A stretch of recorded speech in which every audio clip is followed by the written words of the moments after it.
So, hello everyone, my dears. Let's begin today's topic. I'd like to share an insight that came to me a while ago. One of the first and most vivid insights I've ever had. It stayed with me for life. Later, I found other people who experienced similar visions, and these were so clear that it was impossible to interpret them in any other way.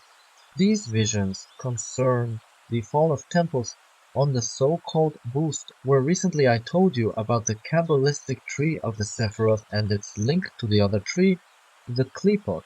By the way, thank you for the warm feedback on those videos. To be continued, since there's quite a lot tied to that tree, including how religions connect to it.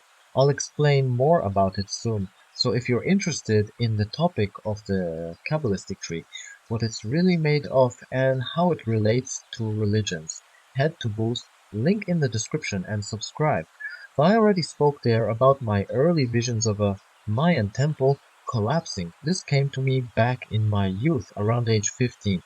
I vividly recall that day where I was what I felt, all my emotions. The vision showed a black, towering structure in the middle of a scorched forest, with crows circling overhead. I recognized it as a temple. Oh, when I first gazed upon this tower, I understood it was like a central pillar, the axis of everything. It served as a hub for all energy, connected to certain magical structures built into temples. All these energies circulated through it as though it were a repeater. Then I saw it deteriorate, crumbling at its foundation until only ruins were left.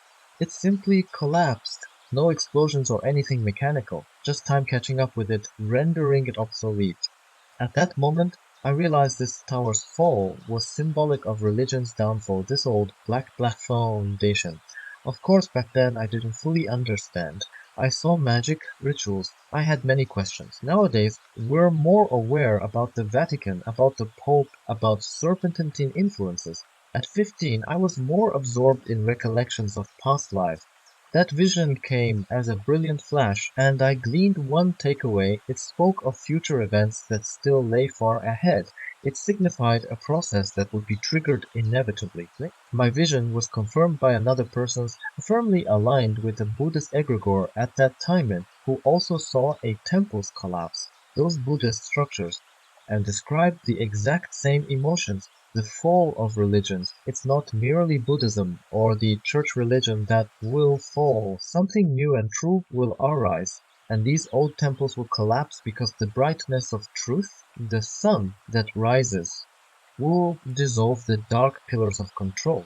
Religions and their magical manipulations are all about dominance. There's a reason they've long partnered with kings and rulers. We see the same with the Vatican. We see how certain leaders worldwide who declare themselves devout actually serve opposite forces. They do these rituals openly. The entire religious system is constructed on magic, like it or not.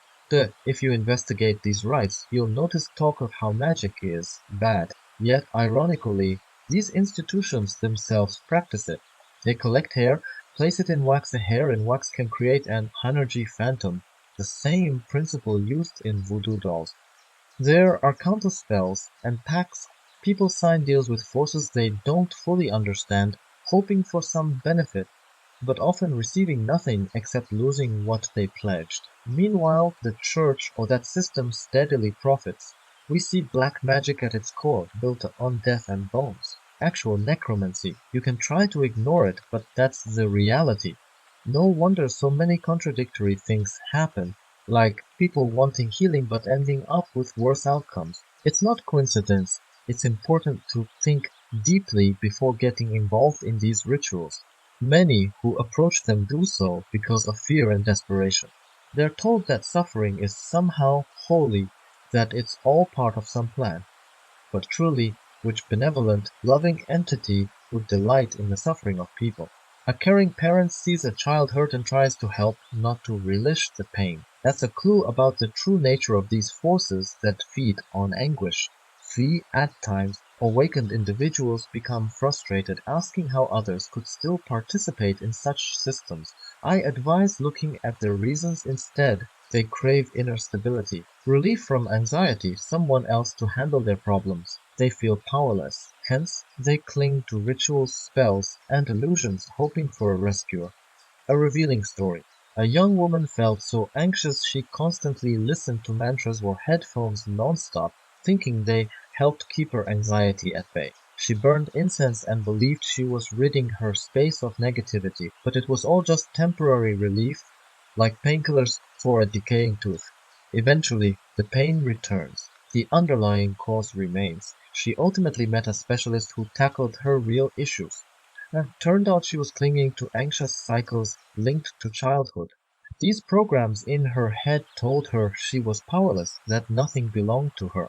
Once she realized how to deprogram these beliefs and accept responsibility for her own life, she no longer needed magic pills or endless mantras to cope. She discovered real calm and control over her life, true personal boundaries. So, from my professional perspective, having dealt with this all my life, the best path isn't dulling the pain with false cures like some fancy meditations or endless spiritual techniques, but addressing the root. Those are illusions offering fleeting comfort, not genuine healing. They create a false sense of security, possibly leaving you more vulnerable. When you finally abandon illusions and start actual self-work, treating the core cause, which is always in our mind, you escape the mental cage. Then you no longer need those magic remedies. You experience true control and safety from within. That's real personal boundaries, my dears. And I hope this video makes many reflect on these issues in a fresh light, encouraging deeper understanding or further awakening. For now, that's all from me. I love you all, sending hugs. Thanks for watching. Please like, subscribe, and share my channel. Become a member of my Telegram channel and discuss with like-minded people. As a supporting club member,